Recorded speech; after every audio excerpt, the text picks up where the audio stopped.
And welcome to another I'm Dinos Dinocast. I'm here with Jason. Hello there. I'm here with Adam. Hello there. And we're going to be going through the upcoming month's Games of Gold, last month's Games of Gold, and anything else we've been playing, and then anything else that comes to mind. So without further ado, Jason, what are the upcoming month's Games with Gold? The Games with Gold for February 2022 are Broken Sword 5, The Serpents Curse, Never Yeild, Hydrophobia, and Band of Bugs. What do we think? Let's start with Broken Sword 5, The Serpents Curse. It's a point-and-click adventure game which starts with a painting being stolen in Paris. You play two characters, George and Nico, and they work together to uncover what the hell is going on. I've actually had a quick go at this already. Not a lot, but I've played up to the point we start taking over as Nico, and yeah, it's a point-and-click adventure, and I think if the story's good enough, it might carry me through. It's generally the same as most point-and-click adventures, and so far I haven't got stuck, but I have spent a little bit of time looking for one thing. So I think it might be the right level for me to get involved with this. So I didn't really like the graphics to start with, but they are winning me over. That's what I think so far. I might change my mind. What do you think? I have two questions. Go on. One, do you think we need Broken Sword 1 to 4 to get the plot? Absolutely. And two, it is so sad to see an actor go from the lead role in a Grand Theft Auto game, a huge breathtaking thing, to being reduced to a budget point-and-click adventure game only, 12, 13 years later. Yes, Poor Nico. He's also become a French woman for some reason. I don't understand that. The only thing I know about the Broken Sword series is the infamous goat puzzle from the first game, which I've seen on many lists of hardest puzzles ever. So I'm looking forward to this one. Are you going to explain that for the audience? The goat puzzle is not actually a difficult one. It's just not instinctive as to what you need to do. And I've not played. Is it moon logic? It's based on timing. And up until that point in the game, there's never been any puzzles to do with timing. So, like most point and clicks, you sort of click on everything on the screen, see what you can interact with, sometimes merge them together and do a thing on a thing. This basically is a goat tied to a thing blocking your way, and it's on a rope. And it's sort of every time you go near it, the goat butts you and knocks you out of the way. And you sort of check everything on the screen. The only thing you can't really reach is this bit of farming equipment, but every time you try and go near it, this goat just butts you out of the way, butts you out of the way, butts you out of the way. You can't do anything else, or you think you can. You try everything else. And what it is you have to let it butt you and then very quickly dash to the farming equipment. But that's never happened in the game before, so no one knew to do it unless they actually just happened to press the button at the right time. If you press it very quickly, you run to the farming equipment, and then the next time the goat goes to butt you, it gets caught up in the farming equipment, and then you can get past. But if you didn't know that, you tearing your hair out back in 1996 going, do I have internet yet to go and find out what this answer is? But yeah, to be fair, that's not quite as bad as the old Sierra trick, which is to, at one point in the game, I think it was one of the King's Quest games, at one of the points of the game, a rat runs past and you have to do a specific thing. And if you don't do it then, you lose the option to ever do it again. And you'll get to a certain point in the game, hours later, and not be able to do anything. You'll have no idea why. You'll think, oh, well, I assume there's something in here. You'll never play the game again. And then years later, a YouTube video will appear and it'll be like, oh yeah, you needed to do this like 2 hours before you wound up in this dungeon. And they locked you out of completing the game. Dicks. I'm actually looking forward to this one. A couple of years ago, I would have said no, and I wouldn't have even played it. But lately, I've been playing a few click adventures, and I'm quite enjoying them. So yeah, I'll look forward to this one. But this one is available from February the 1st to February the 28th. And the retail version of this was first released on the 4th of September 2015 on Xbox One. The devs are Revolution Software, also published by Revolution Software. And the next game is Never Yeild. It's a 3D side-scroller, run, jump, manoeuvre. Aerial Knights, Never Yield. I didn't want to give any credit It's to in that. the title. Very small text, though. Very small text. I got to call it Never Yield. I'm never yielding to saying this person's name. I'm going to call it Knights Never. Okay. Well, anyway, what you basically do is run very fast and you jump over stuff and you avoid hazards and things. And then that's all I know you do, really. I imagine the appeal of it is just it's quite easy to start with and then it gets harder and then you just have to try and improve your run. I don't know if it's an endless runner or what, to be honest. I just know you've got to run from left to right and not really stop. And I'm quite looking forward to it, actually. It could be good. Well, the description on Microsoft page says it's akin to an endless runner, so... Akin. Akin to an endless runner, so it's probably quite like an endless runner. You all know me. I love a bit of platforming, so I'm stoked for this.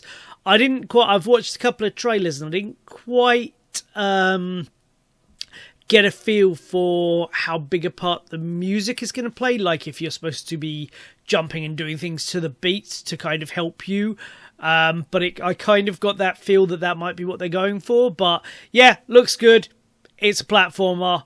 I'll definitely be giving this a go and I'm quite looking forward to it. Yeah, I'm looking forward to playing this as well. I like a sort of a side-scroller platformer. Yeah, this one will be available from February 16th to the March 15th.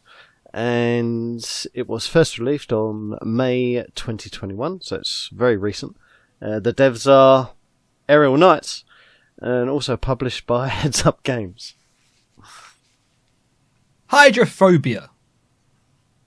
I remember hearing good things about this years and years and years ago, and then got quite interested in getting it, and then forgot all about it, and just heard of it again. I think it's quite good. It's a third-person survival adventure. It's set after the oceans have risen, I think, and you play, a security guard on a large floating city, and there's like a terrorist attack which might sink it and it starts filling water and stuff. And I suppose that's it. I have played a little bit of this one again. I've played the first 10 minutes, and I quite like it so far. The controls work quite well for the time it was made. The graphics are okay. If the story continues to intrigue me, I'll keep playing it. Liking it so far. I remember being very interested in this back in the day, but then it came out and I kind of didn't play it. Yeah. Much like Jason said, this got a lot of buzz, I believe, for its engine for the water physics and everything, and something gaming to this day has a bit of an issue with is water. Which is kind of funny because all the trailers you look at, there's lots of fire, not so much water. But yeah, then the reviews came out, and I think it sounded like kind of a mediocre third-person survival horror-y kind of thing, and I didn't get round to it. So I'll be very keen to get my hands on this one because I love the water and I'll go splishy splashy. It's a lot of that. Yeah, I like the look of this one as well. Kind of reminds me of games I used to play in the past, so might have that nostalgia feel to it. But yeah, looks good. Quite like the graphics. This will be available from February 1st to February 15th. It was first released on 29th, 2010. Devs are Dark Energy Digital. Which leaves us with Band of Bugs. It's a turn-based tactical strategy game where you play as your Xbox avatar. I'm not expecting to enjoy this, frankly. I don't really like turn-based strategy games. Hopefully it will surprise me. But I don't have much hope at the moment. But you might like them. What do you think? I like my Xbox avatar. I like I haven't mine. got a chance to use him for a while, but he's got the proper Deus Ex flip-down sunglasses, Batman t-shirt, and that big invisible kind of blade thing that Shepard from Mass Effect got. So he's tooled up with all of the coolest shit you could buy for I'm not sure kind if of that games comes I into like. play in this. Because my avatar's got I'm pretty sure hoverboard. I've also got a Big Daddy costume for him as well. Ooh. Could I play as that? I insist. Yeah, I watched the trailer for this. It's really didn't look like my cup of tea, but again, that's why you get these things for free. Give it a go, might change your mind. Yeah, I'm not too sure on this type of game. The graphic looks quite fun. Looks quite comical. But other than that, no, I'm not really into these. But I will be giving it a go. It's available from February 16th to February 28th. Was first released 20th of June 2007. Devs are Ninja Bee, published by Microsoft Game Studios. And all these games, you can get 2,400 gamer score. Because that's the most important thing. And that was the Games of Gold for February 2022. Sean. But what, you may ask, What? of the games from January 2022? Okay. Well, I'll tell you. NeuroVoider. This was... I feel like we've spoke about all of these before. Do you guys? I can't stop talking about these games. It's been a busy month. Got a big video coming out soon, guys. You'll look forward to it. NeuroVoider was a very fun, lovely graphics, lovely sound. Looking for the word roguelite, where you play as various robots going around a cyberpunk futuristic kind of world. And yeah, it was pretty fun. I played a little bit of it, didn't go back to it. What about you guys? Jason? I played a little bit of it, thought it was good, then gave it a long time, then went back to it. Really, really enjoyed the music. And there was occasional moments where it went all mental and I got really excited because I looked really cool, killing everything on the screen, and it was great and I looked really skillful. But to be honest, it doesn't suck me in, and I didn't really feel like going up to the next level, or sometimes even completing a level. I know there's lots and of... And as we all know, if Jason doesn't get sucked, he immediately gives up. He's not interested. You've got to have a rule. I know there's customizations and improvements and refinements and stuff like that, and you can update your robot body, but I just didn't feel like doing it. I mean, I did a bit, but yeah, it didn't suck me back in as I wanted it to do. Fair enough. Adam? Yeah, I really like most of the aspects of this game, but that whole going back to the beginning thing once you die and then having to rework everything, that really sort of turned me off. I've gone back to it a few times, but again, I'll play it like pretty much once, and then when I die, I won't try and redo it again. Really didn't like that aspect of the game, but yeah, you know, some people like that sort of thing. So yes, it's a 50-50 for me. Fair enough. Aground. This was a 2D mining and crafting kind of game with a lovely, really nice kind of 16-bit looking style. Very, I wouldn't say very appropriate music. It really sounded in place to the point that it falls into the background, but then you kind of find yourself humming it a little bit as you go along. Yeah, very strong mechanics. It's got a quirky sense of humour as well. And I found a dragon in a mountain that immediately killed me. But I didn't expect to do much of this. I played what I would call the lead-in, like basically the bit of the first island before you can scale a mountain, which is, or a tutorial was the word I was looking for. So I played through that and I'm like, oh, whatever. And I went back to it a little later, like, I've got about half hour to kill, I'll give it a bit more time. And I wound up playing for another 4 hours, and I went back to it several times within the week. So, yeah, I spent a lot more time in this than I ever intended to, let alone thought I would. And that's a good sign. What about you, Jason? I played the tutorial bit like you did and got to the, whatever bit, and I've not gone back yet. I think I'd like to play more, but I don't think I probably will. I think I'll probably just get caught on doing something else instead. I can't really fault it in many ways. I like the look of it. I don't remember the music, to be honest with you. I like the little cutscenes, and I think it taught you what you needed to do in that tutorial part quite well. But again, it's not sucking me in. These games are not sucking this month. They're just leaving me. I played them and adequately enjoyed them for the time I played them, but didn't really go back.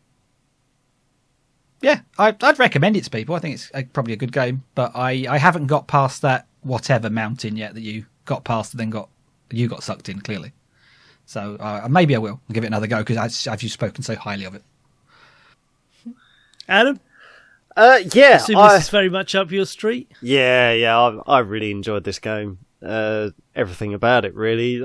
And just the simplicity of the mechanics as well, and how it controls, really nice feel to it.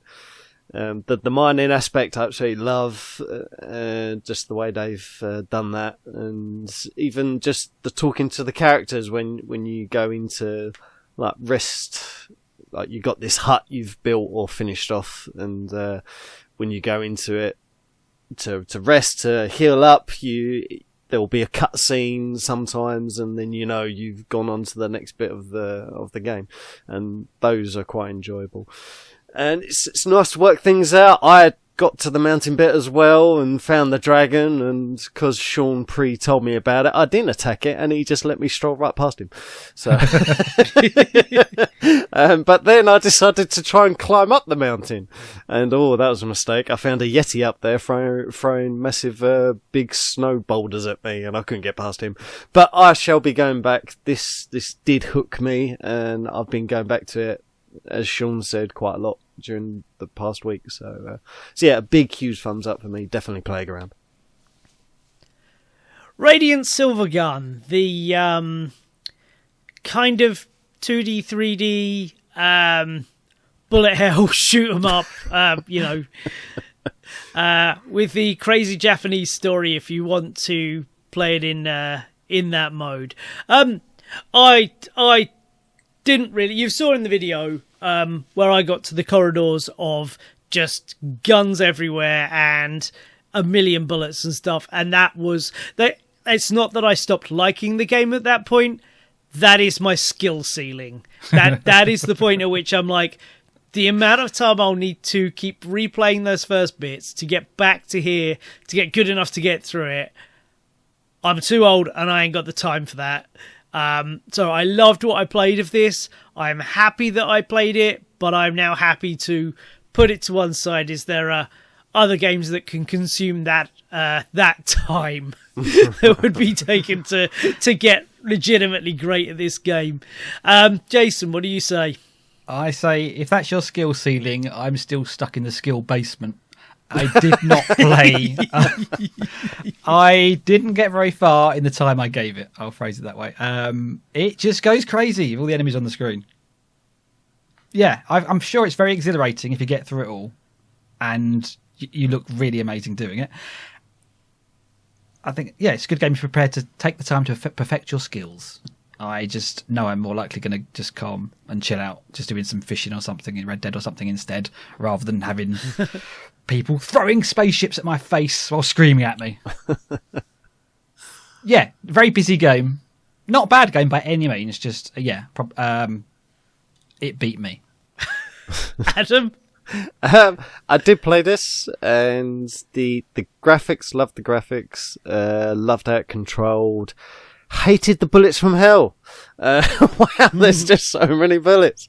I didn't get very far with it. I kept dying. I did keep trying again and again, but after about 2 hours or so, that was enough for me. So, but yeah, overall good game, but not enough to keep me playing.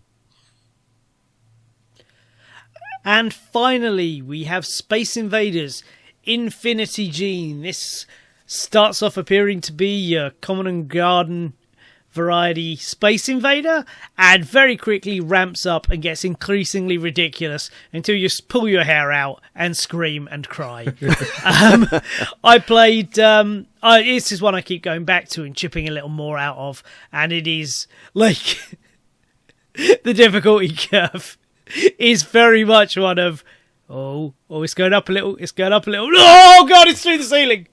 So yeah, but this one is a unlike Radiant Silvergun, you don't have to go back to the start every single time that you lose all of your life, so you can kind of edge it forward, and then you can replay at any point. So as your skill increases, you can go back and you can replay, and you can go, this is a breeze. I don't know why I had trouble with this, but it looks great, it sounds great, it's very, very fun to play, and this is staying on my Xbox, and I'll sit and chip around with it every once in a while. Jason, where do you stand on this? I agree. I really enjoyed it. I had lots of fun with this. I love the fact that when you die, you're kind of rewarded by getting a choice of another weapon to use, which might be better for the level you're on. It's great. It does evolve. Things keep continuing. I haven't finished it by any means, but I really enjoyed it. I love the music. It's just everything pounding at you. It's it really is a enjoyable game, and I'll probably will keep going back, like you say, chipping away at it. Whether it's just for a quick 10 minutes if I've got some time to fill, or maybe a couple of hours. I don't know. But yeah. Oh, it reminded me of the first ever electronic game I had was Astro Wars. Actually, it might be my sister's little device. It's like a TV with a little joystick thing. And that was what I played all the time when I was about 6 or 7. And this was that, just turned up to 11. So I'm really, this is my winner for this month. I will definitely be going back to this one. Excellent. Adam? Yeah, just echoing what you guys said, really. Great game, great nostalgia from the past, and then it ramps up into this sort of like brand new area that the game's never seen before, and as you say, the difficulty curve is huge, and but it's enjoyable to do it, and it's enjoyable to try and get past each level and find out what the next level holds. I think that's the draw for me, and big thumbs up. Best game of the month for sure. Oh wow, you preferred that over Aground? Yeah. Aground I go back to, but the Infinity Gene, I think it's the whole ramping up each time, and they change something every single time, and because it's always a surprise. Yeah, and because it's such an old classic, it's just like, oh yeah, I'll go back to that one, play like 5 or 10 minutes. I do go back to Aground, but yeah, that one was my pick, Space Invaders. Fantastic, and there you have it. That was January's Games of Gold, games that, by his own account, sucked, beat and pounded on Jason. So Adam and I just played the game, but Jason had a full body experience from the sound of things, and that is a big thumbs up. Not up, Jason. Whoa. A general thumbs up from me. So what else you guys been playing? Adam, I'm going to throw to you first. What you been playing, mate? Well, I've not been playing too much anything different. Just the normal games, really. Mainly because all my concentration is editing a certain video that might come out, hopefully, shortly. But yeah, I actually went back to Borderlands 3 actually and plugged away a bit more on that, funny enough, the other day. But yeah, Aero, Aground, Kingdom 2 Crowns. I had a little go of It Takes Two actually. On your own? No, with my wife, just to find out how it operates, how it plays. That might appear on the channel. You never know. But yeah, that was quite fun. But yeah, other than that, I can't really say much more. Fair enough. Jason, have you been playing anything for fun? I have, actually. Loads of stuff. You know my metaphysical, or metaphorical actually, pile of games that I'm going to get around to at some point? I've added to that. Yes. I had the beginning of January off work because of COVID, and also there's lots of January sales on. So those combined meant I downloaded lots of things and looked around Game Pass and downloaded lots of things and started games, which I have not finished any of them yet.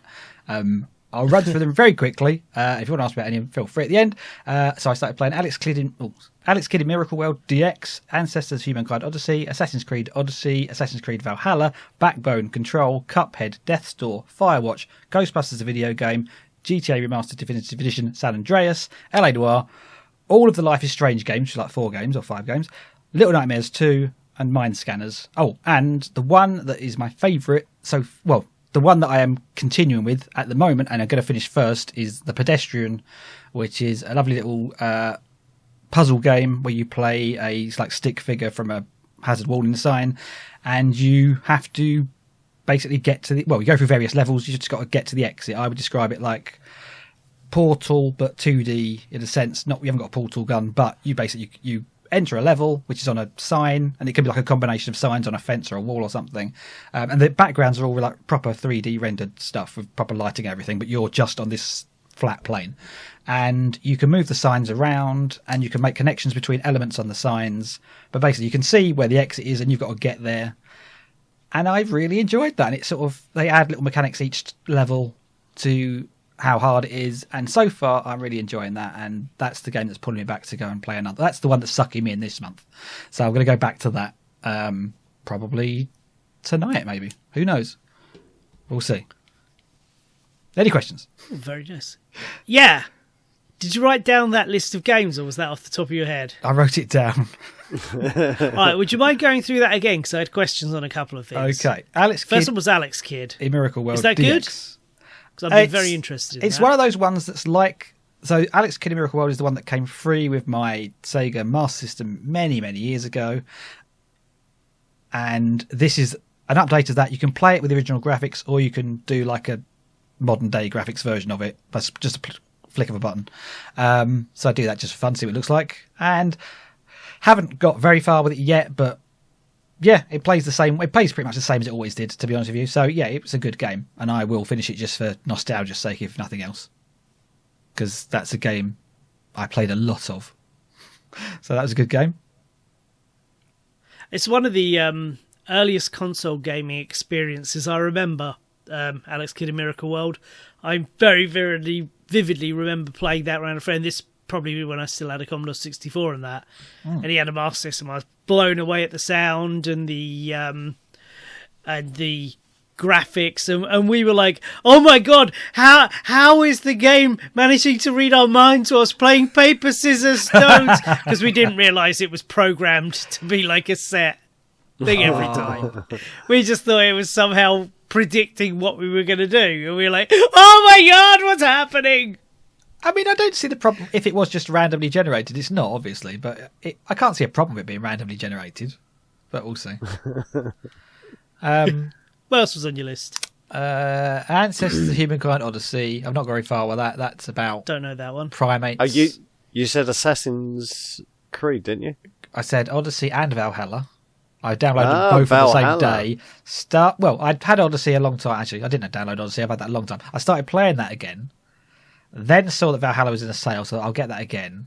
Then started playing Odyssey and got actually a bit more into that because I'd kind of got a bit lost in where I was. Then I just thought I'll play Valhalla, see what it's like, and then I played a bit of that, and I got probably further in that one than Odyssey now. And then got caught up with all other games. So yeah, it's Assassin's Creed, but with Vikings. What did you think? Yeah, I was going to say, what did you think of the Valhalla? Is it better? Is there any more different mechanics have they added?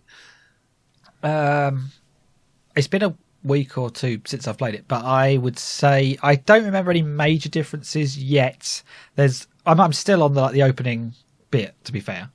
I haven't got to England yet, so there's no jumping about on stuff. I've climbed on a roof, but that's only like 1 story high. So in terms of Assassin's Creed, so far it's a bloke running around being a Viking.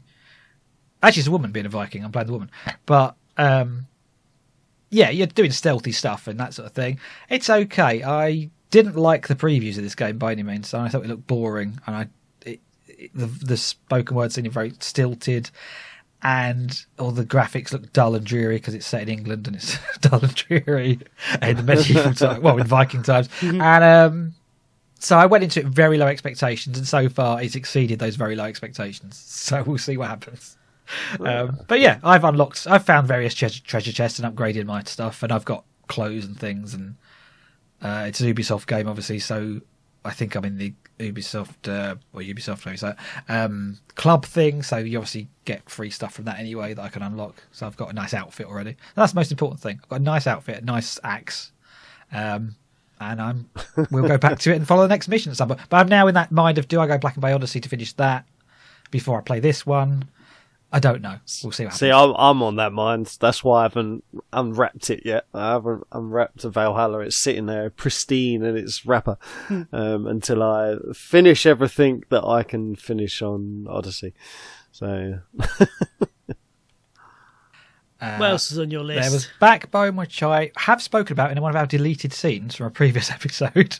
Do you remember? So I didn't actually download that this month. I just went back to it a bit.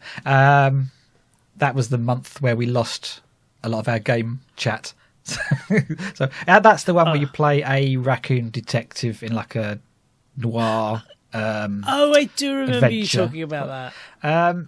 Yeah, still enjoying that. Haven't got very far, but it's one of the ones I will go back to. Then there was Control, which you spoke about last time. Which was you said Ghostbusters, didn't you? I'm still on C. Hang on, I'll get to that. Yes, Control, Cuphead, which is a game I'd wanted to play for a long time. Cuphead is great and bastard hard. The anime for that is actually being released this week. This month, sorry. I saw that. I got this before that. I'm following the bandwagon. That came out after I saw that. Death's Door, which I've only played the very intro bit just to get an idea of what it is. That's where you play a raven who works for, or is Death, I don't know. He works for the reaping department or something. I was hoping you were going to play a door. Maybe, who knows. Firewatch, which you mentioned, I haven't actually gone back to that since last time we talked. Ghostbusters, the video game. Yep, had interest in Ghostbusters. That's been on my mind for years to actually play it, and I saw it's wonderful. It is. I have. Well, you say that. I had a glitch in the tutorial, which was driving me mental, because obviously it's not meant to do this, but if the game was meant to do this, then I was ready to throw it in the bin and go, this is stupid design, they can't do anything. They're trying to teach you to catch a ghost, and my ghost kind of got caught on something, and the thing it was teaching me to do wouldn't do the thing. So I just spent 25 minutes or so just going, I'm doing what it's telling me to do. I don't just walking around, do it. I keep blasting the damn ghost. This is the one in the sewer of the... this is like the first level you were doing. And it just would not... I can't remember how to describe it, but it's, you blast it and weaken it, and then you have to sling it against walls and stuff. It wouldn't let me do the slinging against walls bit. I could grab it, but I couldn't move it. It was stuck in its position. And I didn't realise that wasn't part of the game. But yeah, getting on for 20 minutes or so. And so I just ended up resetting it and went back to it and went, oh no, could have done this in 2 minutes. Stupid game. And then, and I enjoyed all the next bit in the hotel and stuff. And that was obviously very nostalgic for the films. And yeah, so far so good. We'll keep playing. Good game. Nice. What do I say? GTA Remastered San Andreas. That's obviously got a lot of stick at the moment. They have actually patched it a couple of times, so it is a bit better than they originally said. It's what I expected from it, really.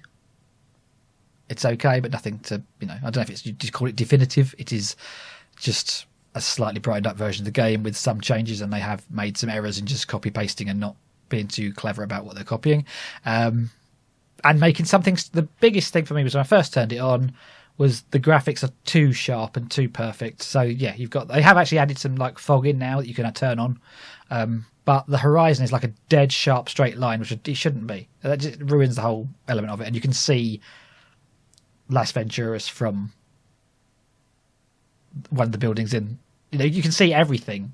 It doesn't fade out, or there's nothing stopping you seeing the whole landscape in one quick look if you're at a high point. So that does sort of break the immersion a bit.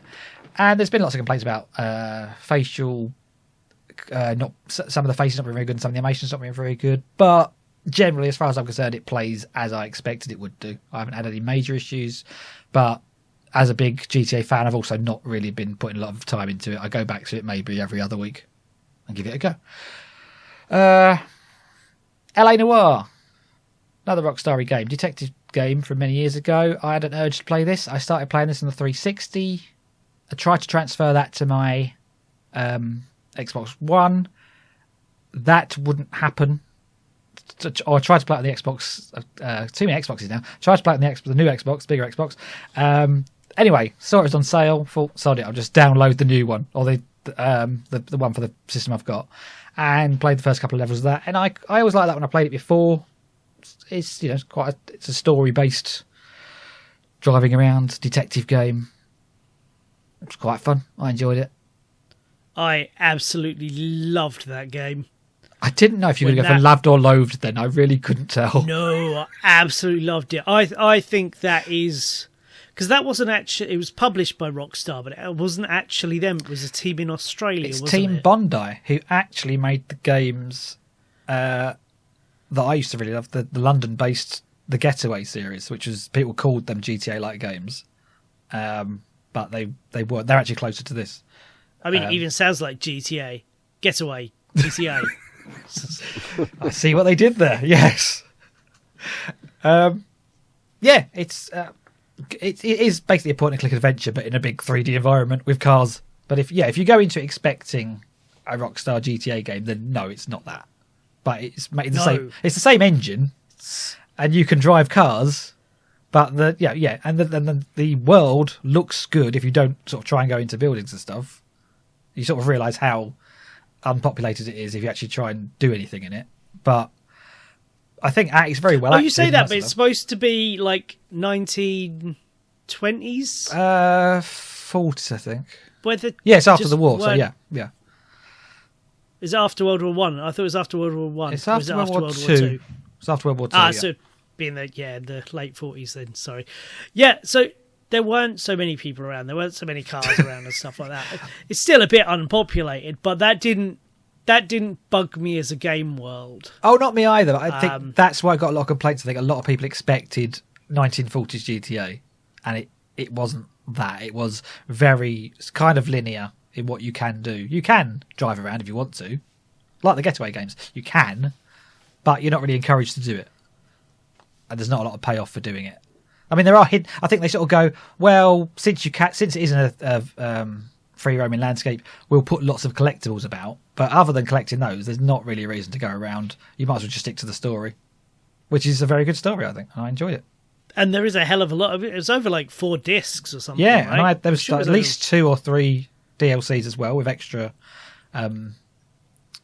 cases for the detective. So, yeah, I did all that as well. Mm-hmm. I freaking loved that game. Good. Again, it's the kind of thing I've never quite played anything like it before, and I've not really played anything like it since, and that is a huge tick in my box. Imagine if they... well, there was a lot of controversy that wound up with that studio getting shut down, and but the game has sold... It's like a legacy game. It didn't sell exactly what they wanted back in the day, but they've definitely recouped and made a lot of money on it in the intervening years.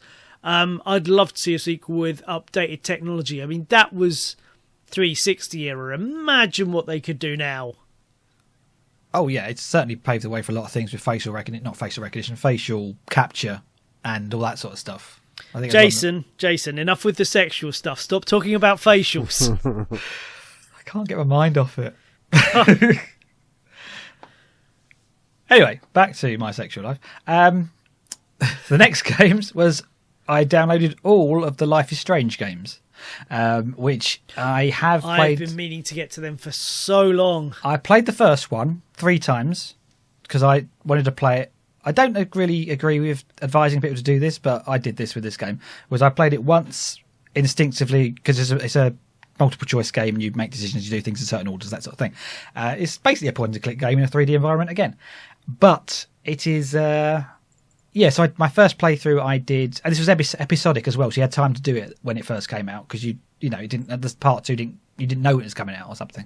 So the first time I played it first through with instinctive answers to what I would do. The second time I played it kind of the opposite of what I was going to do the first time, and then the second and the third time I tried to do what I thought was the appropriate thing to get the best result.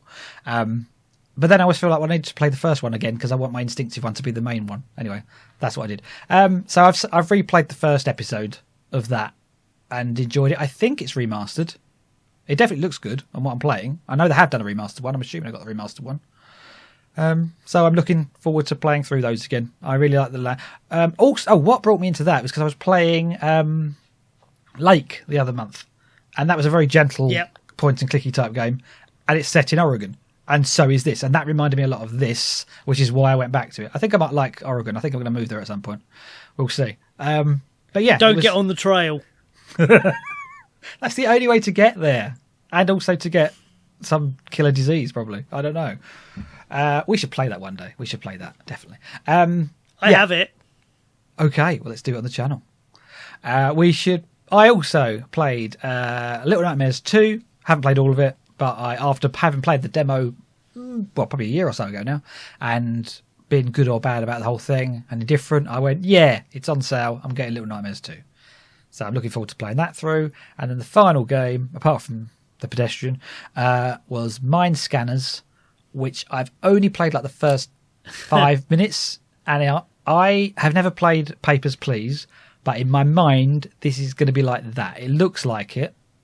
And it seems to be that kind of thing where you're basically judging other citizens on their mental status and whether you can cure them or whether they, I don't know. And you basically you've got to pay your rent, and you've also trying to earn credits to see your daughter who's in a mental institution, and you have to get up to a certain level to do that. So I can see it becoming a conflict of interest at some point. So I've only played like a very beginning tutorial, but I will be getting back to that at some point too. It's very sort of old school, pixelated graphics of an interface. Basically just looking at pictures and buttons and just judging people. So that's currently on Game Pass, because I believe I have that downloaded to give a go. Good. Give it a go.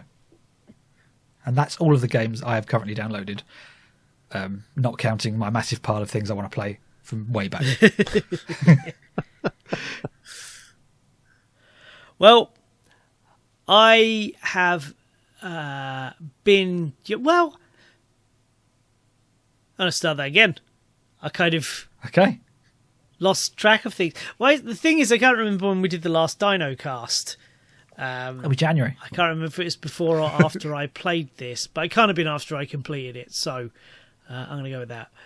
It feels like it's been a long time since we did... Well, it has been a long time since we did a Dinocast, so... So, I figured, as I've got this nice new system, I should probably play a nice new game, so I ran through Guardians of the Galaxy. Oh, which, yes. As a comic book fan, made me very, very happy. I can't imagine... It's like if you took all of... If you described Mass Effect to someone and you've not really played it yourself, I imagine this is what you'd come up with.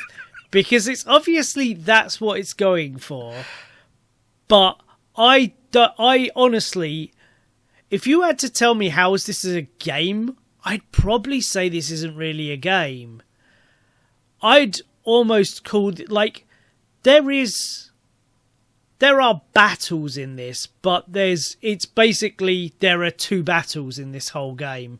There's the small couple of waves of enemies that you have to fight with the same few attacks you have. You can slowly expand that a little bit, but they're not remotely difficult. And then there's boss, which is either larger enemy running around, or more often than not, a really big thing, and you have to kind of wait patiently while it does easily avoidable attacks, and then attack a bit of it when it lands on the platform you're on, that sort of thing. And I would say actual time in combat is probably 20% of the game, maybe 25%. An awful lot of it is walking through incredibly linear places that occasionally hidden behind a rock there'll be a collectible, something like that. And then there's lots of talking, and you can select. There's not really that many different options to pick, because quite often you get to go through all the options and it makes no difference.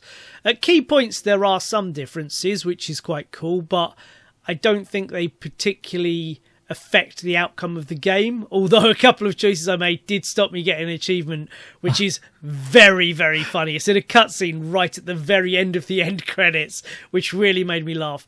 But I am a Guardians of the Galaxy fan, I am a Marvel space fan, and this was a really fun, compelling Guardians of the Galaxy, like movie-style Guardians of the Galaxy, so it's all quippy and that kind of nonsense.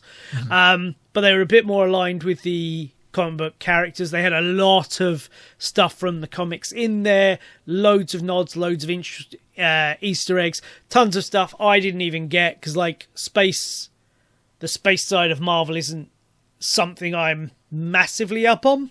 Yeah. So there's tons of stuff in there that I didn't quite understand, but and there were some delightful characters brought in that you didn't quite expect, and that kind of moved and became the main threat once you realised that was actually the main threat all along. It was a really, really fun time for what is essentially a walking and conversation simulator with occasionally very limited and uninteresting and easy combat. And I put this on the hardest difficulty that you could get from the starting menu, because that's how I like to play my games. I like a bit of a challenge. I don't normally play things on nightmare difficult. You know, you got hard and then there's like ridiculously hard. I'm not playing a game a second time for a slightly harder challenge. But Guardians of the Galaxy is a ton of fun if you don't really want to play a game and you like what Guardians of the Galaxy, the movie, does, and or you're interested in some big over-the-top comedy sci-fi thing. I think that's a good way of putting it. I think, yeah, that sounds like a positive review of something you weren't completely happy with, but yeah. If this weren't Guardians of the Galaxy, I would have been pissed off and wouldn't have played it, wouldn't have finished it, because it's not enough game for my game, and I don't really want to vaguely control walking through a story. My God, the characters in this, the amount of dialogue they must have written, because they talk constantly and it doesn't repeat that much. It repeats more in the battles than it does when you're just walking around and stuff. They just have observations about everything, and it was really fun. I really liked that aspect of it. Like I said, if it wasn't that, I probably wouldn't have given it the shot it deserves, because I think it's a high quality experience. It's just not really what I'd call a game.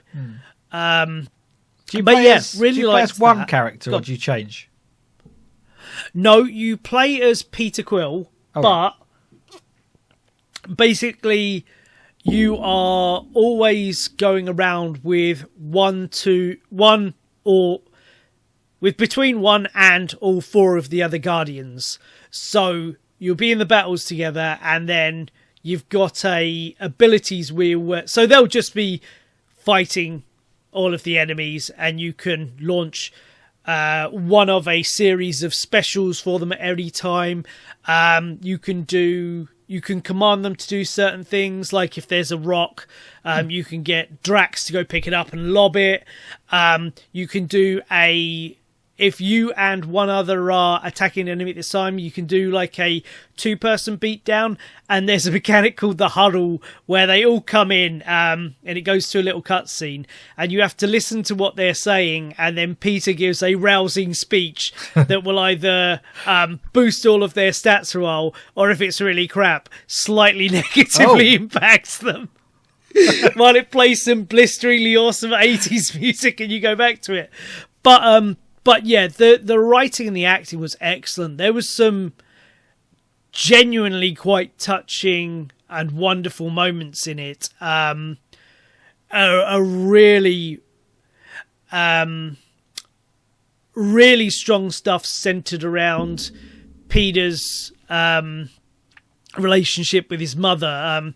That is the start of the game, and because Peter was taken from Earth as a child, and it's something that the game goes back to several times in a lot of different contexts, and I really, really appreciated that. I'm not going to spoil what they are, obviously. I think I think if you're vaguely interested and you can get over the fact that there ain't much game in it, you're probably going to have a really, really good time. Like, if you're a Guardians of the Galaxy movie fan, they've tried to keep that kind of tone.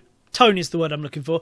They keep very much keeping that kind of tone. So it's very bantery, very quippy, quite silly, bit dumb, but also with some strong emotional beats. So, yeah, I can recommend it. Very much so. And then I've decided to use my all-new, all-powerful, wonderful new Xbox Series X to play an Xbox 360 game called Dishonored. Oh, yeah. I've never got around to this. This is one of those games that sounded so much like something I'd love. I'm like, I'm not going to play that because it's just going to disappoint me. It's like, everyone was basically like, dude, it's Cyberpunk Deus Ex, you'll fucking love it. Yeah, I'm sure it will be disappointing. But no, I've started playing it. It's absolutely awesome. I'm loving it. It's got more of a sense of humour than I expected it to have. I've got a lovely box copy of this with like a deck of tarot cards that came with it. All really, really nice. So, yeah, I'm probably played about 4 or 5 hours of that. I'm still in the first level, skulking around, knocking absolutely everyone out, and learning the area and how to play the game and stuff. I'm not really even playing the game. I love just in video games. Let's be very fucking clear about this. In video games, I love like stalking around. It's in the Batman games as well. I love stalking around and basically taking people, knocking people out while no one else notices and watching everyone else kind of slowly go, wait, were there more of us? What's going on? And like, I love to play Deus Ex games. I love to play Batman games, and Dishonored is very much the same kind of thing. It doesn't play like Deus Ex. There's not the cover mechanics and stuff. But I would say the takedowns are equally, if not slightly more satisfying. Basically, you get them in a sleeper, and you're pulling them back where they struggle a little bit. They're quite quiet, but they struggle a little bit, and you need to hold it for a couple of seconds. And that may not seem like a long time, but when there's another guy around, or like you're quite close to them, and you're not quite sure if you're in earshot or someone could come, it's very, very tense having to have those couple of seconds. Once they're out, you're like, right, now I can run away. But you basically can't, you can drag them backwards, but very, very slowly. So you're able to move maybe like a foot or two in this space of time. And it's very, very tense, but it's very, very satisfying at the same time. So, yeah, it's apparently got the same issue that Deus Ex has got, in that it rewards you at every turn for not killing, but the boss, you have no option. You just have to, like, there's one target at the end of everything it would appear you have to kill them. But I'm not at the end of the first level. I might be pleasantly surprised. I've never looked up anything about this game particularly, because I always knew that sooner or later I'd play it, and now is that time. And yeah, I'm absolutely loving it. So outside of the Games of Gold, that's Games of Gold and the little Friday games. That's what I've been playing. Just picking up on your obviously perfectly innocent obsession with stalking people and taking them out one by one. Did you ever play Manhunt? Yeah. Did you ever Manhunt? No, I didn't. I have on the original Xbox. I had it on PlayStation 2, and it's always annoyed me. I never finished it. I got to like the level before the last one and got caught on something I couldn't get past, and it really annoyed me. But I've seen a couple of YouTube videos on it recently, just like talking about like a historical thing as it was, because obviously I had a lot of controversy at the time, and it's got me really interested in it. I might even dig out the old PlayStation and try and play it again, because it just annoyed me that I never got past that bit, because it's just suddenly there's too many guards that you have to take out in one place, and they'd always catch me. Or maybe I was just shit at the game. I don't know. But yeah, it's very much, if you can get over the brutality of it, and that it's like a snuff film, basically. Yeah. It is exactly what you described. It's taking people out and hoping that no one else sees you, and skulking in the shadows until you can get to the exit, really. Well, I'll tell you another weird thing as well.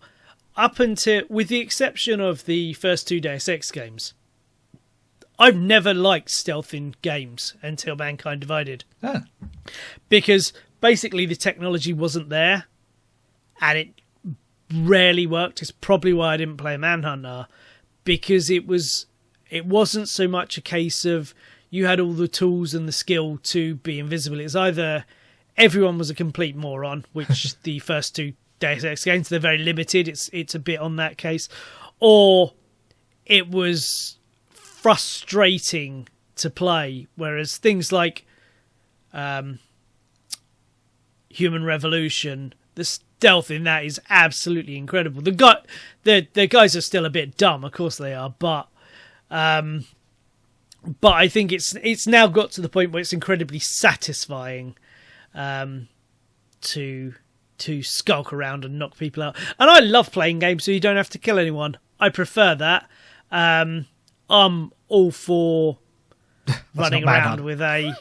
I'm all for running around with a machine gun, and, I thoroughly enjoyed Mighty Goose that I played a little while ago, and that's literally running around blowing everything up.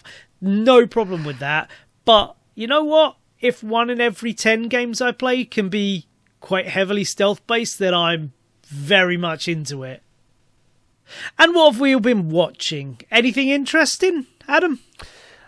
So I've been watching 2 things that come to mind, and one of the things is something you mentioned quite a while back now, but the new Ghostbusters film. I finally watched it. Hey! And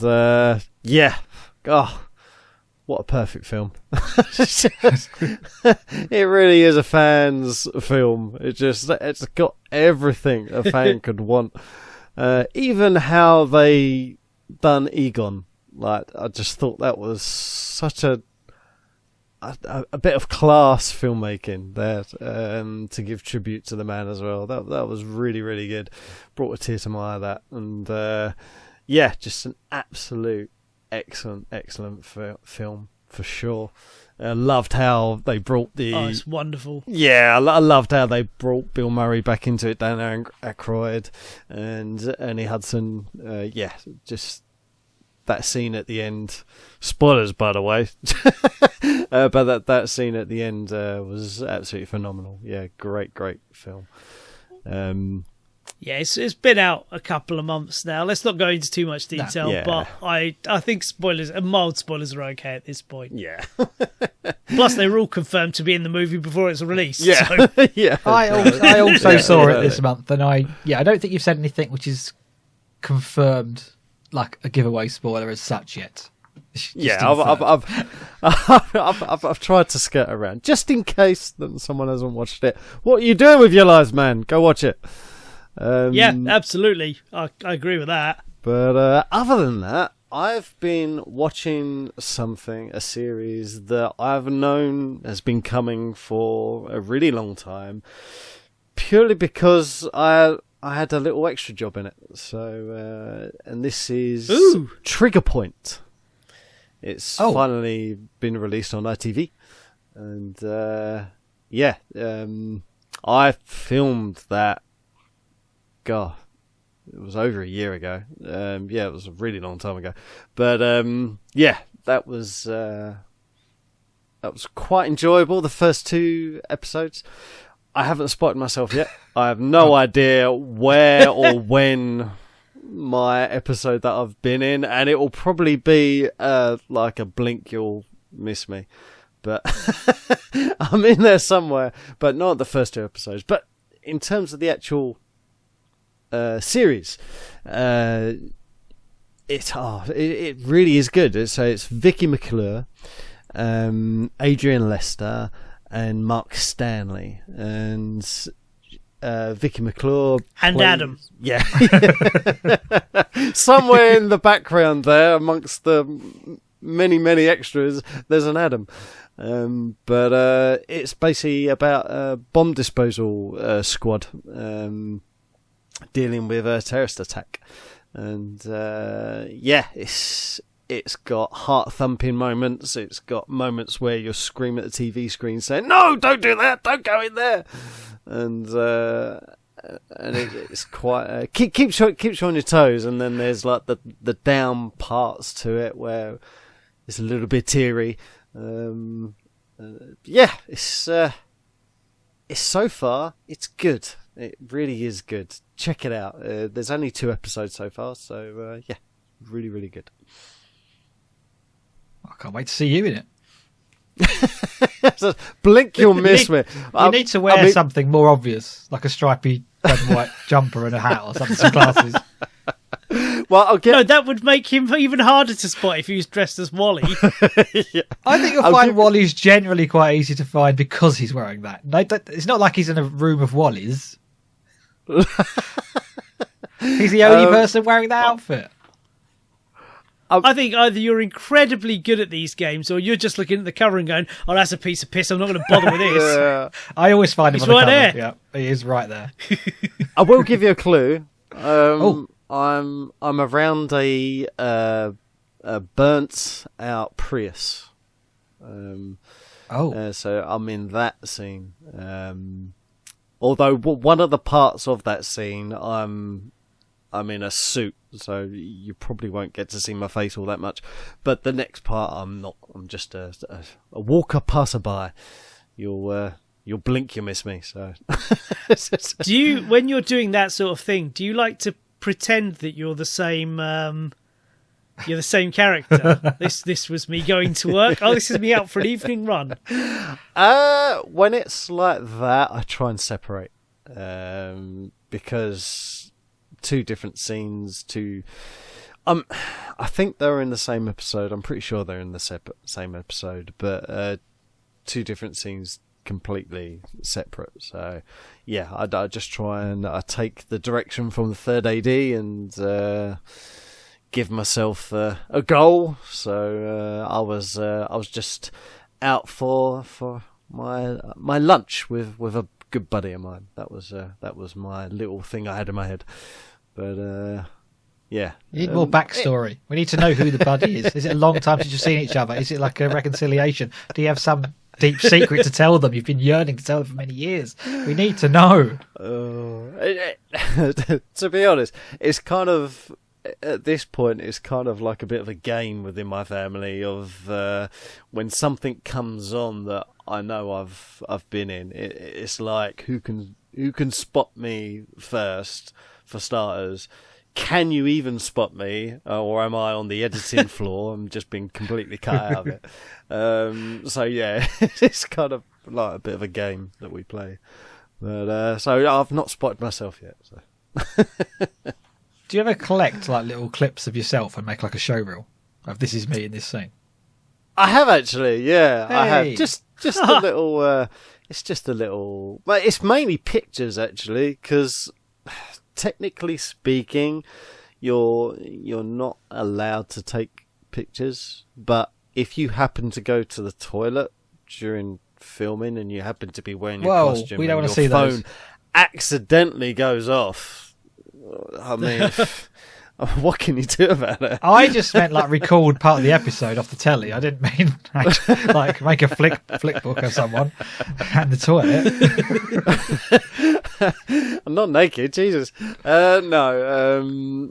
Yeah, some of the stuff, but as I say, it's very hard to spot yourself, and sometimes you're so deep background that you're just a shadow on a wall. Wow. Yeah. I actually spotted myself as a shadow on a wall once, and I only knew it was me because I was the only one. Yeah, I was the only one there. I was the only one there in that position, and there was a shadow that walked past, and I was like, "That was me!" And my wife's like, "How the hell can you tell it's a shadow?" I was like, "No, but I was the only one there, so I know that was me." These bloody egotistical actors. I'd know my shadow anywhere. That's quite clearly me. Oh, it was quite funny. But there was another one actually where me and my mate was playing butlers in the background of. You playing what? We was playing butlers in the butlers. The background. Okay. Yeah, and we were so deep far background that again we decided did, like, when we knew it was coming on TV, we decided, right, let's see who can spite each other the most. So there's lots of, if you go on the message history of me and my mate, all it is just pictures of, like, an ear or the back of a head or, or like a hand, and it's like that was me, that was you, that was me. Oh, it's quite funny, but yeah, we all have a laugh. All the extras have a good laugh about it, but yeah, it is interesting. But in terms of the actual program, that's what it's about. Trigger Point, definitely go watch it. It's the first 2 episodes have been very good. Jason, what have you been watching, mate? I feel like I've been watching lots of things. I've forgotten them all. I've definitely watched. I watched Afterlife, and I watched the Book of Boba Fett. So far. Oh, what's that? That is. Have you seen The Mandalorian? Oh, parts. Have you seen Star Wars? Yeah, I thought I skipped past that bit. So I knew it was a Star Wars thing. Do you know the character Boba Fett, the bounty hunter? I do. Okay. Well, Oh, this might be a spoiler if you. Oh, damn it. What? Yeah, no spoilers. I'm not watching. I wasn't going to spoil this show. I was going to spoil a different show. Anyway, he's got a show, right? So he's got a show. There you go. It's currently going on. It's not a Star Wars show. He was just going to spoil The Witcher. Oh, so they've done something on actually him. Oh, okay. They're doing lots of different. You know, Disney. They get a property and they'll just do everything. And so far, they're quite good, I think. I mean, I preferred. Okay. So far, I prefer The Mandalorian, but Boba Fett's okay. From all accounts, that's not a hot take. Boba Fett is not going down overly well. It's a bit. Well, I won't go into it. I don't wait till I've seen it. People who've seen it will know why I've said this. I really enjoyed Boba Fett episode 5. Very good. Moving on, and then the big thing that's stuck in my head for the last week is the Disney film Encanto, which I hadn't heard of about a week and a half ago, and then someone kept singing a song at me. I think it was last Sunday. Oh, God, don't sing and it. then I looked into it, and before that day, I'd got Facebook updates and everything else. It's like number one song on YouTube or something. And it was everywhere, and everyone was talking about it. So I thought, I'll have a look at this, and I quite enjoyed it. And it's true, it's now a week later, and at least 3 of the songs are still stuck in my head. Yeah, I can't get them out of my head. I really can't get them out of the head. It's pissing me off. I quite like them, the ones I've got. In fact, I searched out one in particular I wanted to hear a couple of times. So yeah, it's a good film as far as Disney films go, and I enjoyed it. The film's brilliant, but in terms of the catchy music, I'm trying to listen to anything other than that just to get it out of my damn head. I then went, because the guy that writes the songs also did Hamilton, which I'd not seen, but there's a lot of talk about that a few years ago. And I thought, well, I'm going to watch that. And I did. Basically, I made it through the first half of the first song, and I quite enjoyed the song, but I thought, I'm not going to spend. I intervened myself and said, Jason, you haven't got time to spend 2.5 hours watching a film. You need to be getting on with stuff. So that's why I didn't finish watching that. But the song was quite good, what I heard so far. So I might go back to that at some point. And that's what I've been doing this month. What have you been watching, Shaun? Well, it came to mind, so I might as well check it out there first. I finished season 2 of The Witcher, which. I thought I'd finished it, and then it was in like my list of stuff I'm still watching. I'm like, oh, that's just because I've not watched the end credits of the final episode. And then I realised there was like a whole nother 2 episodes. What? I was like, oh, I thought it ended on a cliffhanger. This is fucking awesome. So I watched the rest of that, and it was absolutely sweet. I might have to go back and double check I've watched it all now. Yeah, there are 8 episodes in season 2, not 6 as I thought there was for some reason. It's probably because I've been watching these Disney shows, like Loki and Yeah. Oh, right, yeah. Hawkeye and stuff. So, Christ, did they botch the end of that? Right. I've I was really only liking seen the first episode of The Hawkeye. last episode is not good. But anyway, yeah, so I'm guessing that got in the back of my head, and I'm just like, oh, I've watched all of The Witcher now, I'll go on to other things. So that was an incredibly pleasant surprise. Love The Witcher. Brilliant. Yep. Oh, it's wonderful.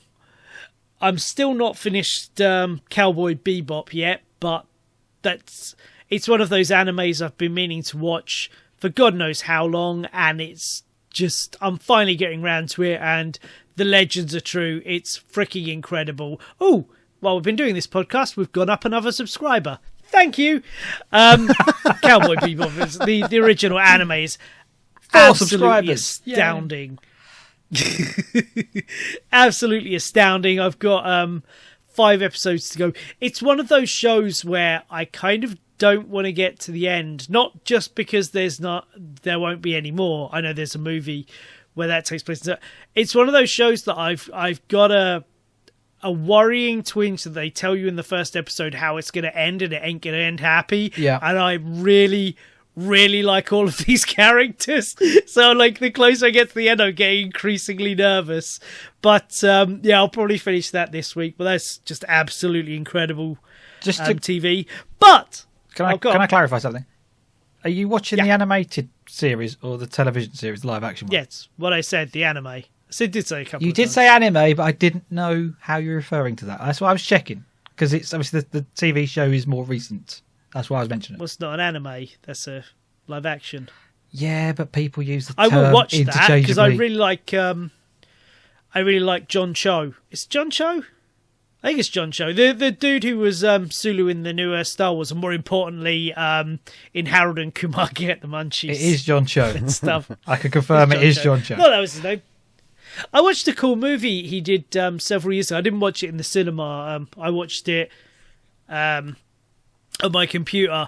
He did like a movie where his daughter goes missing, and it's kind of all done with him, like, so it's all filmed like him looking at a phone, and there's Facebook statuses and all stuff like that.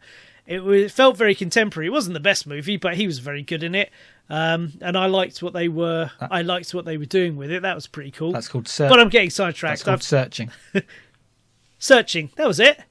That was pretty good. But for TV, the biggest thing I have found, this is the greatest. I found a show called 10-Year-Old Tom. Now, it's a bit of a habit I have. I used to love a show called The Life and Times of Tim, which is this weird animated comedy from HBO Max from many, many years ago. Ran for 3 seasons.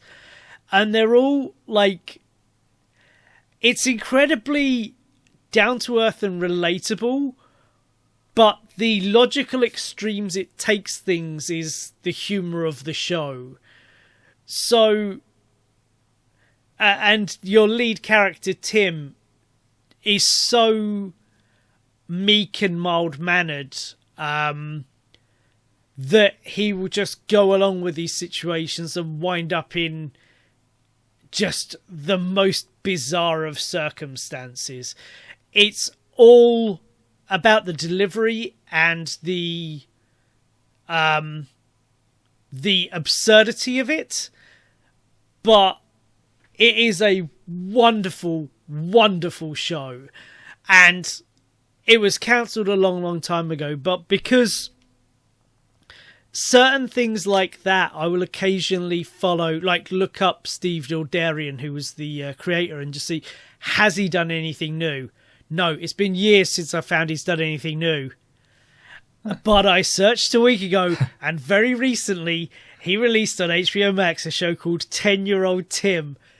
And I'm like, okay, no problem. I will reactivate the HBO Max. I've still got my VPN. Lovely. And I'm delighted to say it's the exact same show. How? I don't know how he got away with it, but it's literally exactly the same show. Only they've changed the context a little bit to a character called Tom, who is 10 years old, as you might expect, but literally talks like the adult Tim with the same voice. It's got the same animation style, like the humour, everything is exactly the same. And I'm so happy. It's the closest I'm ever going to get to More Life and Times of Tim, one of my favourite shows of all time. And here it is. It's got John Malkovich as a main character. That's pretty awesome. Loads of cool people in it, but mostly it's just that humour. I've never come across anything quite like it, and I don't think there will ever be anything else quite like it. And it's just this guy's sense of humour and his, the main writer, creator. It's his style of writing, it's his style of delivery, it's his style of humour, and it's one of those things. I imagine it's quite niche, but fuck does it speak to me. And it is amazing. Like, you can watch anyone who hasn't seen The Life of Times of Tim. It's pretty much all on YouTube. Go watch the first episode called Angry Unpaid Hooker. And I promise you, start that episode and write down where you think that will end. You've got no idea where that's going to end. And it doesn't go crazy. There's no explosions or anything. It's just weird leaps of logic. It's delightful. The whole show's like that. And 10-year-old Tom is the same. And I'm so goddamn happy. Outside of TV, I've watched a couple of movies. Adam, this might be one that interests you. I watched Nightmare Alley. Okay. The new Guillermo del Toro. Oh, Okay. yeah. Oh, it's good. Yeah. It's so good. It's like a slightly... It's basically this really heavy noir kind of thing. Okay. And it's like a rise and fall kind of story. And it's so good. I would say it's his best movie since The Shape of Water, but it is in fact the first fully Guillermo del Toro movie since The Shape of Water, so that's not exactly the highest of praise. But I think it's every bit as good. It's not as unique, I wouldn't say, but what it does to absolute perfection. And the cast of actors in it is like a murderer's row, It is an absolute who's who, including, right, Kate Blanchett, who you may know from Titanic, and you may know from other things, but I only know from Titanic. Hang on. Are you talking about the right person? Kate Blanchett is not Kate Winslet. I just want to point that out. Oh, wait, I might be getting confused. And I can only think of one role Kate Blanchett's played, and that's not a very obvious one. So I'm going to jump to the internet. Anyway. Jason, yes. Internet for... No, I'm pretty sure it's Kate Blanchett. Okay. I think you're right. I've got a feeling you're right. I'm fairly sure you're right. We wait. Let's presume it Jason, is. Oh, you're actually waiting for me? Patiently. Oh, I wasn't. Yeah. Okay, I was just going to bypass it. I could just say, yeah, it definitely is, and then just lie, couldn't I? Right, Kate Blanchett. What's she done recently? Let's find out. Ooh. It's not one of these first things that pops up, I'll give you that. Nightmare Alley, she's in that. She plays Lilith. Yeah, I know that. Yeah, well, that's definitely her then. So what was the other... What else would we do? No, where else would we know her from? Oh, quickly. Okay. She's done loads of things. What the hell? Just read some of them. Oh, God. Right. Start. It's Brideshead unbelievable. Visited. A manual for cleaning women. Borderlands, not the game. Or maybe she was, I don't know. Pinocchio. Don't Look Up. She was in Don't Look Up. She played the news reporter woman. Oh, of course she did. Yeah. What else has she been in? She's really famous for lots of things. I can't find what I would know her from. Red. Okay, my point still stands. Kate Blanchett is one of those names that I hear tossed around and I have an idea of what her ability is. And dear God, I don't think I've ever seen someone with such a commanding presence who steals every scene they are in than her in this movie. It is like, I've obviously not seen all of her stuff, but she plays, like, with her facials and her body language and everything, she plays an unbelievably complex and well-rounded character, and she's not in it a lot. Oh. She is absolutely incredible. I came away with because you know what most of the rest of the cast can do, and you know they're all excellent, so you have an expectation. You know, Willem Dafoe's in it, playing a creepy old, slightly weird dude who works in a circus. You know how that performance is going to go. It's excellent. Ron Perlman is a circus manager and strongman. You know how that's going to go. It's excellent. Bradley Cooper plays your lead character. You know what his acting ability is. You know it's going to be incredible. Kate Blanchett, I'm like, here's the bit where she's in the movie. Let's see what she's got to. Wait, what? Oh, she's doing what? She was incredible. Absolutely, yeah, a real surprise, and I was so happy. Because the movie was great up to that point, and I think I think her performance elevates the entire movie. She's that good and that compelling. Can't speak highly enough for her. But the cool. movie as a whole is absolutely superb. Go see it. It's not going to be out for long. It's quote unquote Oscar baity movie. You know, it's a art house piece, so for the masses. But go see it. You won't be disappointed. The other thing I saw that was a great surprise was, kind of all of the Scream movies, but mostly the new Scream movie. So, I wasn't interested. Well, I saw Scream, and I loved that movie. And I saw Scream 2, and I did not love that movie. And I've not thought about the franchise since. Exactly the same. Yeah, but the new one was made by the team that made Ready or Not, which is one of my favourite comedy horrors of the last several years. So I'm like, okay, maybe I'll give this a chance. Then I saw a trailer for the new Scream, and I don't know what was wrong with this one particular trailer, because apparently everyone else has seen different trailers to me. There was not one joke in it. It just looked like a slasher movie. I'm like, oh my God, how have these people who made one of the funny, darkest comedies I've seen in years, how do they manage to miss the fact that Scream was a comedy movie? So it's like, it comes out, and I'm just kind of generally flicking to thinking, surely these guys have done something interesting with it. And the first hit on Google I saw was someone saying, it's hilarious. I'm like, I must have seen a bad trailer. Right, we're back on with this. So I went back and I watched, over a weekend, I watched all 4 Scream movies, which are surprisingly good. I still don't particularly like the second one, but Scream 1 is still great. Scream 3 is surprisingly relevant now, and much funnier than I was led to believe.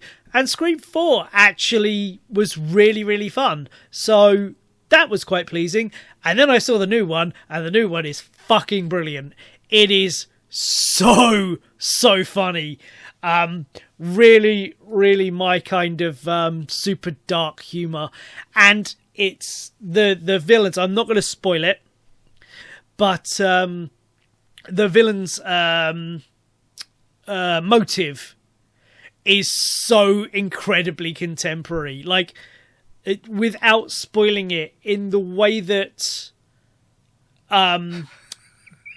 Scream 4, their reason for doing what they're doing, it's just released in 2011, where everyone was trying to get famous with selfies and stuff like that, and that's their entire reasoning for it. The main villain in Scream 4 wanted to be the girl that survived so she could manipulate that into a marketing empire and make herself a big star, so she didn't have to work, and she got all the adoration and celebrity. That was very, I hate to use the word, but that was very zeitgeisty for when that came out. That was incredibly relevant. And the motive this time is perhaps even more relevant. It's so funny and so good. And yeah, otherwise, it's a great movie. It's really kept with it's really kept the style of the Scream movies, because the Scream movies are all about someone with a knife, but there's not a lot of gore and there's not a lot of actual seeing the impacts and stuff like that. It's a lot of people running at a knife and then the person being dead. And they carried this over into the new one as well. When you think with modern technology, they'd be like, oh, it's time to crank up the... It really, really feels like an update of the original movie. Yeah, I can't speak highly enough about it. It's not groundbreaking like the original was. You know, the original helped revitalize the entire slasher genre, but as a standalone / continuation to an old franchise, and just as a movie unto itself, I thought it was fucking hilarious, and I had an absolute blast watching it. So, yeah, really positive, that. Nice. Awesome. I was very happy yesterday to discover that finally Ready or Not is available on one of the things I can watch things on. I've been looking for that film to appear. Wonderful. And it was on Disney Plus. First time I saw it yesterday, I thought, right, I'm saving that. I will go. I haven't watched it yet. Disney Plus. Yes, I'll go back and I'll that. watch that. So it's in my other pile, it's one that's quite near the top. So yeah, I've been looking forward to that for a long time, and finally, yeah, I haven't got to search out. I hope you're not disappointed, mate. I absolutely bloody love that movie. Nice. I'll let you know next month.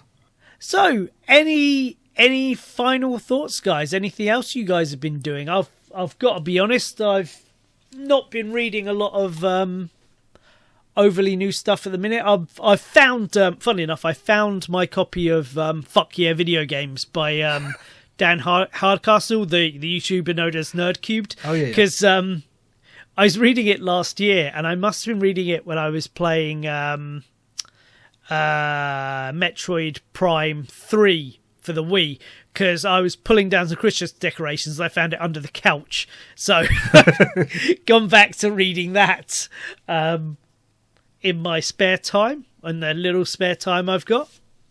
Anyone else been doing anything interesting? Not really. No. Had COVID, didn't feel motivated to do anything, so downloaded lots of things to play later, which you've spoken about. About it, really, I think. So I did watch Ghostbusters, which we were talking about, Afterlife, and I got that because I can't remember what it was on, Sky probably. I think, yeah, I was watching Sky, and you could download it and watch it now, and it would also send you the Blu-ray or whatever it was, 4K. I don't know, they're sending me some kind of disc when it comes for proper release, which must be about now, actually, I'm imagining, so I should get that soon. And then about a week later, I was flicking through, and it was like, oh, there's that, I'm going to get the name wrong, the most recent Spider-Man film. No Way Home. No Way Home, which I've not seen, and basically looks exactly the same. And I thought, oh, well, I'll do that then. I'll watch that now. That's like a good thing to watch tonight. I'm bored. And they'll send me the disc. And then clicked it and paid for it. And then, okay, we will send you the disc when it becomes available. You arseholes. You can't watch it straight away now. Bugger. Okay, so I haven't seen it still. But at some point, I'll get a disc randomly through the post. I should read more before I press pay now. That's the lesson there, kids. But that's all I've been doing. Throwing money at things. Oh, I had the MOT today. This isn't interesting, so, you might want to switch off now. Had it planned. Had to deliver the car at 8 o'clock. Got in the car. Would not start. Bugger. Phoned them up. Had to charge the battery. Finally got it to them. Left the car keys with them. Walked home. Shit, I've given them my door keys. Walked back again. Got my door keys. Yeah, it's been a great day for that. That's what I've been spending my life doing. But I have now got an MOT and my car's working and it's passed. Yay! I'm legal. So you probably need a new... If you're having to charge your car battery, you probably need a new car battery. I don't think it's the battery. In fact, they've approved the battery is fine. I think it's the thing... Oh, really? Is it the alternator? I don't know anything about cars. The thing which charges the battery, I think, is the issue. But apparently it's passed I think you'll find it's called the wheel. The wheel is the go-round bit. I haven't got any of those. Oh, no! You're in big trouble. I use tank things. Oh, what are they called? Bugger. Anyway, moving on. Caterpillar tracks. That's what I was going to say. But they include wheels. Someone change the subject. I was hoping you were going to read out the entire list of faults and advisories. No. Really dig deep into the into that whole gold mine of content. No. What I'd like is anyone listening to this, go into the comments and write the name of the film or TV show that you found Adam in. Could just be a silhouette on a wall. Post a picture of that if you can. But just, where's Adam? That's the new game we're going to play this week. That's what I'm thinking we should do. But right, okay, no one knows what I look like. Just saying. Exactly. Yeah. Yeah. Retroactively, this is the quote unquote word of the week. The thing you put in to prove that you've listened this far. Do the thing Jason said. You've got to go through show. First off, you've got to figure out who Adam is and what he looks like. Then you've got to find him in this show. Then you've got to send that to us. And then look forward to the police knocking at your door. You stalker! You weird stalker! What's going on? No, I'm kidding. Just post a picture you've taken through Adam's window of him sat in his house playing Assassin's Creed on a night, and we'll know that you're a super fan. We'll give you free stuff. We'll send you, I tell you what, I'll send you a printed out copy of the script to my Lego Kill 'Em Off 2, because I've still got that on my computer. If you can figure out who Adam is, track him down and take a photo of him in his house. Can I I'm not comfortable with this. Just so yeah, this is a terrible idea. But it's too late now. I've made that the official word. What's the fake one, Adam? I'll let you pick this. the fake one. Don't write or say or do this thing that Adam's about to say. This is the fake one. Find Jason some wheels.